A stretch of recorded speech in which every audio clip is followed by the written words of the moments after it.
waxee wax actualité bi li ci changé diggante démb ak tey bariwul waaye diggante démb ak tey itam honorable li ñuy gën a waxtaanee mooy sortie bi nga xamante ne président Macky Sall def na ko ci yeneeni média comme nu mu amee habitude di ko def wax ci troisième mandat bi waaye ñu bari jàpp ni cette fois-ci nëbbatul sax ni ci mbébétam bokk na ci mu briguer encore beneen mandat tey ban lecture nga am ci kàddu yu mu yëkkati. waaw d'abord je pense que c'est dommage que mandat bi mu jël plus ampleur ci traitement bi mais wax na yeneen question yoo xamante ne ay questions yoo xam ne jar na ñu ñëw ci mu jëm ci relation suñu diggante ak France nga xamante ne mu ngi doon wax ci mbirum sommet de Montpellier bu amoon Montpellier mooy sommet France Afrique bi ñëw na aussi ci situation réew mi ba ne du permettre kenn et cetera donc je pense que bëri na ay thèmes yu bëri yoo xamante ne mu ngi ci waxtaan bi mandat bi nag c'est vrai que dafa soxal ñu bëri parce que sooy xool daanaka dafa évoluer ci lu mu doon wax nii oui nii non bi léegi mun naa wax non bi moom ñàkk na o bi ak n bi peut-être benn n bi moo ci des mais oui bi moom fës na nu mu fësee mooy waa partem ci boppam moom ci boppam nee na waa partem jël nañ décision alors que man gisuma sax fu parti jëlee décision je pense que ay nit ñooy def seen investiture un peu partout ensuite nee na conseil constitutionnel jox na ko aval ba pare du point de vue juridique donc amul problème à ce niveau et que moom moo des actuellement pour xool ndax day def ou pas alors ñun dañ jàpp ne warul def un troisième mandat du moom aussi mooy xool ndax war na ko def ou pas et jàpp naa ne aussi le débat juridique bu mu wax ne c'est derrière nous ce n'est pas derrière nous très rapidement li ma bëgg a wax foofu mooy conseil constitutionnel ba muy joxe décision en 2016 décision bu mu joxee daf ko joxe sur la durée du mandat maanaam mandat bi ñaata at la mu joxe ci ñaari décision benn bi dafa ne moom d'accord na parce que dañ ko defal projet de constitution d'accord na pour ñu wàññi mandat 7 ans bi yóbbu ko 7 ans mu amaat beneen proposition ci projet bi ñu ne wàññi boobu noonu dañ ko war a appliquer ci mandat en cours conseil constitutionnel mu ne déedéet mënuñu ko appliquer ci mandat en cours parce que du bokk ci mandat en cours bi donc loolu dafa liggéey lu ñuy wax sur la durée du mandat mais conseil constitutionnel musul wax sur le nombre de mandats et le nombre de mandats moom mooy problème bi tey ndax def na ñaar wala def na ñett et cetera ndax ñaar la nar a def ñi naan deuxième et cetera donc loolu conseil constitutionnel musu ci wax conseil constitutionnel ci loolu la yem donc foofu jàpp nañ ne conseil constitutionnel bi am na lu mu fa dese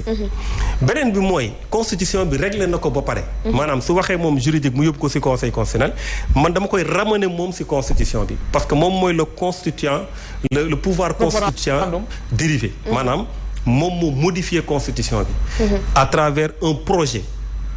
jox ko assemblée nationale jox ko référendum donc projet boobu mu teg moom ci boppam moo ko interpréter boppam en disant que lii lu muy tekki mooy soo leen ma mayee deuxième mandat 2019 bii di ñëw su dee am naa ko pare naa ci loolu foog naa ñëpp dégg nañ ko benn moment sax seen TV mu ngi ko doon teg ak ñëpp ñu ngi ko doon dégg donc moom moo ko interpréter à partir de ce moment keneen mënul interpréter lu raw loolu je pense que loolu réglé na léegi maintenant deuxième chose bi c'est du point de vue moral parce que président de la République moom moo inauguré woon wax jëf boobu la laajee réew mi su ma yéegee ñaari mandat yi sax waxatuñ ko moo tax d'ailleurs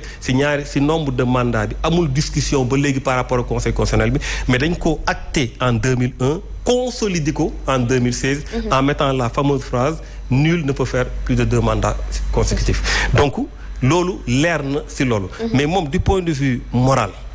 aujourd'hui moom moo teg loolu ne moom dafay respecter parole am et jàpp nañ ne tey peuple bu la choisir sur la base de li nga ko wax avant mu lay choisir loolu mun nga ko yóbbu sax à une valeur constitutionnelle parce que c'est une forme d'avaliser yow li nga wax avant même yow ngay nekk président parce que loolu day bokk si luy tax ñu fal la donc jàpp naa ne warul nekk candidat ni juridiquement ni moralement ni loo mënti xool et su ko defee il va trahir le peuple sénégalais parce que dafa wax lu leer nañ ndax trahison boobu le côté moral ndax mënuñu njott mu am quand on l'entend dire que du def wax waxeet waaye conviction yi ngay am mën na changer par rapport à circonstances yi. Non, ce n'est pas une question d'ailleurs il nous dit on est en politique. Il nous renvoie à une mauvaise définition de la politique. Non, franchement, c'est que ñun ñëpp daf ñu bon, je m'excuse du terme, manque de respect quoi. Parce qu'on dit on est en politique. Il le dit très clairement. Mais on est en politique, ça ne veut pas dire que yow doo respecter ce cadre. Surtout que respecter ce cadre boobu moo tax nit ñi teg la fa. Donc jàpp naa ne conviction mënul changer. ñi nga réew kenn mënu ko yor indéfiniment. réew kenn mënu ko pare. réew da ngay tàmbali def sa moroom ñëw ko ne moom ba muy ñëw projet yu bëri yu mu présenté. ba sax 2019 soo moytuwul projet yu si bëri ay projet la yoo xamante ne si Ablaye Wade la jógee. daf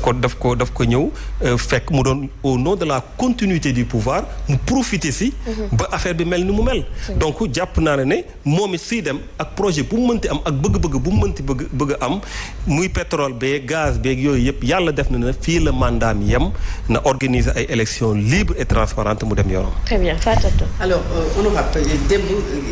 texte bi nga def ñu bari daanaka jot nañu ko vous avez expliqué en quelque sorte li nga jàpp ne moom moo tax le président de la République amul droit pour sampan dëndam une troisième fois mu am lu weddi loolu parce que Ismaïla Madior Fall ci benn interview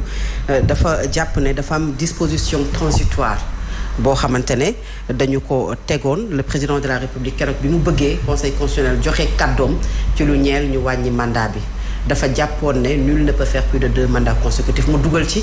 bu 2019 2024 ak bi nga xam ne moom moo ko jiitu 2012 2019 mais dafa wax ne conseil constitutionnel dafa tontu le président de la République ne ko disposition boobu dañu ko ciy dindi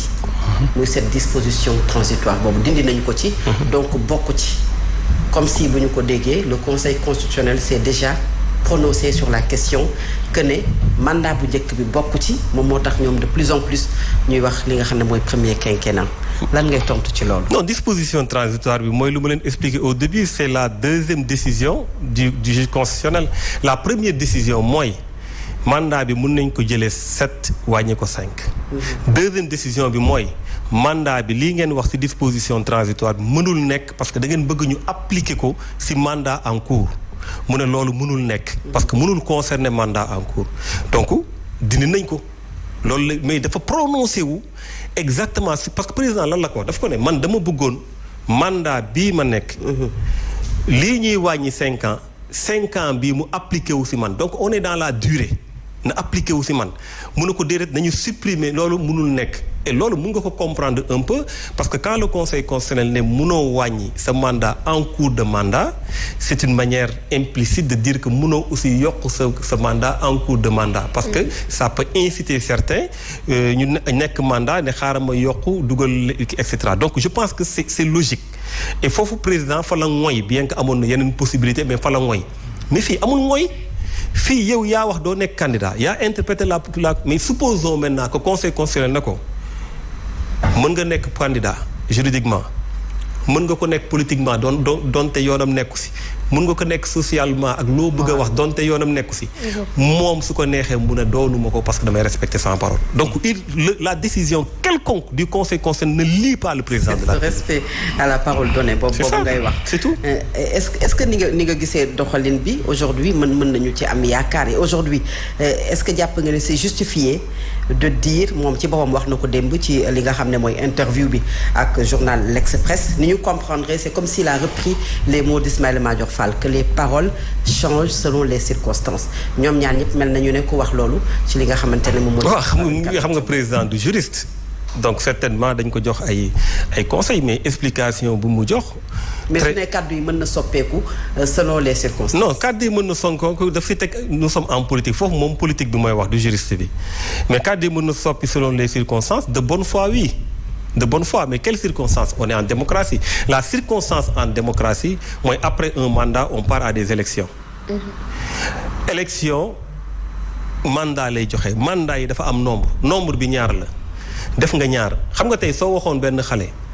ñaata la fi président Macky ñaata mandat la fi def ñaar la lay wax da lay naan mu ngi woon nekkoon na fi depuis 2012 ba 2019 2019 ba 2024 ñaar la maintenant nga jël ko di ko tourner deuxième quinquennat xam nga loolu vraiment amul 2 mandats la 2 mandats yooyu parce que man bëgguma sa dugg ci juridisme bi xam nga juridisme bi piège la nu mu nekkee piège mooy comme li nga ma wax rek Ismaïla Madior nee na kee nee na ñu ne comme kii nee na kee nee na nañ dem conseil constitutionnel déedéet kii ak kee yëpp mun nañu wax man def naa la raisonnement juridique keneen mun na la wax leneen mais li ma la wax lu leer la mais warul présenter lan mooy nekk position bi le combat non mais le combat va être mené xam nga non xam nga ñun dañu am légitimité wu combat wu 2e 3e mandat bu leen ko fàtte bu leen fàtte ne su Wade ñu ñoo doon xeex contre le 3e mandat ak Macky Sall ak le président Macky Sall bu ko kenn fàtte ak ñuy toog ci plateau yi di ko layal bu ko kenn fàtte donc am nañ légitimité bi lu ñu bañaloon président Wade duñ ko nangul président Macky Sall mais duñu làqu ci ginnaaw kenn de ñun ñooy jàkkaarloo ak moom. D'accord alors président Thierno gis nañu ne également li nga xam ne apporte nga ko comme contribution muy cette question de la 3e candidature nekk na li nga xam ne tax na Sénégal tension politique bi wala dérive yi wala paix sociale bi nga xam ne waroon nañ ko am amuñu ko te loolu c'est nekk na lu nga xam te ni àddu nga ci àdduwaat ci alors est-ce que réellement jàpp nga ne li ñu nekk di dund comme tension sociale paix sociale bi ñàkk jafe-jafe yi nga xamante ni réew mi ñu ngi naan boo moytuwul ak fi mu jëm dina tàkk cette question de la 3e candidature bu leerul moo ko waral. waaw am na rôle bu mag bu mu ci joué parce que ji nga incertitude dafa baaxul ci démocratie te waroon nañu xam ñan ñoo war a nekk candidat ndax day nekk candidat ou pas amul benn pays booy dem ñu naan ndax président ba day présenter ou pas ce qu'on appelle le calendrier républicain. Le calendrier républicain daf koy fixer d'ailleurs tout notre combat ñun yu ñu def ci élection c'est pour qu'on respecte le calendrier républicain. Et le calendrier républicain da nga ciy inclure le nombre de mandats yooyu yëpp c'est des réformes c'est un package ñu xam ne léegi xam nañ kañ la ñuy dem élection kañ la élection di jeex ñaata mandat lay am loolu yëpp ñu fixé ko une bonne fois pour toutes c'était ça l'idée et moom ba muy laal l'article 27 justement c'est pour encore renforcer dafa mel ni benn bunt bu xaw a yank mu ñëw wut yeneen serrure teg ko ci pour renforcer encore c'était pas pour dajji bunt bi parce que dafa wax carrément que ne nul ne peut faire daf aussi yokk mu leeral ko ba nga xamante ne loolu kenn mënu fi dara loolu dëgër na donc dafa ñëwoon pour renforcer mais dafa mel ni fu mu toll nii dañu bëgg a gëmloo ne en réalité dafa ñëwoon pour dajji ko te dajji boobu moo dul yoon loolu dafay indi instabilité instabilité boobu mooy tax tey même dans son propre camp kan moo xam ndax day nekk candidat ou pas donc il y a des réflexes politiques yoo xamante ne c'est comme le marché des bourses et tout ça su ak marché bi yëngatoo da ngay gis tension bu muy am la politique c'est ça aussi même à l'intérieur ñi am nañ ay ambition lii ñi am nañ ay ambition la ku ne yaa ngi nekk sur la défensive ku ne yaa ngi nekk ci ay calcul mais dafay indi ay heures et pourtant kii ñii ñu ngi jàpp ne duñ leen bàyyi ñu nekk candidat et cetera yooyu yëpp daf ciy bokk. et pourtant lu ñu gis wute nag loolu parce que ñu ngi koy rappeler léegi investiture yi mi ngi takkarnaase moom wax na ko ci interview bi que naam moom waxu ko ci waaye quand ñu ngi koy investir kon jàpp naa ne consensus ci côté Benno moom kenn mënu koy naatable par rapport à cette question de 3e candidat. Bon ça c'est leur linge. Oui. Benno moom mënu ma ci wax je suis pas un spécialiste de Benno xaw ma lu fa nekk mais bon en tout cas li ma xam mooy moom bàyyi na ay nitam xam nga lu mu waxoon fii dafa changé depuis le début parce que dama ne président Macky Sall. non sànq da nga nekk même camp am xamuñu ndax day présenté ma ne loolu li ko wane sur le terrain xaw na wute parce que investiture yi mi ngi takkarnaase en fait. waaw mais peut-être wax na ak ñoom mais en tout cas lu mu wax ci interview bi mooy moom jëlagul décision. loolu la wax donc ku ko jege peut-être mën na ko xam mais ku ko jegewul mënoo xam. alors plateforme bi xeex wàllug 3e candidature est-ce que seet si nanu la. waaw c'est nañ ma wax. alors sa position par rapport parce que léegi da nga ne doo làqatu ci ginnaaw kenn pour faire face naka ngay commencer wala naka nga bëgg a def pour xeex cette question de la 3e candidature ndax da ngay ànd ak ñoom wala da ngay faire face à yow ak say instances. non mais plateforme bi c'est na ma su dee am na une possibilité de se regrouper autour de l'opposition pour xeex c'est un combat de principe mais on le fera ensemble mais ñun duñu xaar opposition wala kenn wala qui que soit je pense que ku si ne si ñun sax si plateau yi un peu partout yaa koy xeex moo tax ma ne la ñun c'est une continuité ce n'est pas un commencement c'est une continuité dañ ko xeexoon dañ ko bañoon démb dañ koy bañ tey donc évidemment on s'y oppose. D'accord. Alors tudd nga léegi combat certes sa bos combat de principe la mais gis nañu ñeneen ñoo xamante ne combat bi ñuy woote mooy xale yi wàcc ci mbedd bi bu ko defee ñu résister face à ñoom peut-être li ñu jàppee ay dérives yu président Macky Sall ñu gis sortie boo xamante ne def nga ko ci di ñaawlu méthode boobu wala stratégie boobu nga xamante ne ñenn ñi am nañu ko ci alors tey am na ñu bari ñu la ci critiquer ñu jàpp ni que posture boo amoon en 2011 dafa ute ak bi nga am en 2023 dañu mal interpréter say kàddu wala lan la. non ñoo ko tey. nous sommes en politique aussi xam nga dafa sama benn xarit bu ma envoyé message bu pour la première fois 20 ans de politique ñu vaar la ba ne ko non kenn vaaruma parce que vaar ma du yomb man je suis sur les principes man su may nelaw ba xaaji guddi soo ma yee di ma wax dara. décision su ma ko waree jël li may njëkk a xool mooy c'est quoi le principe je parle pas de combat de principe je parle pas de combat démocratique soo gisee ci vidéo à la fin dama ne luy mel ni nag combat démocratique ñu ñoo war a jóg je l'ai dit quand ce que je disais avant c'est des combats de personnes des combats crypto-personnels parce que yow tey soo nee Fatou mii dafa am lu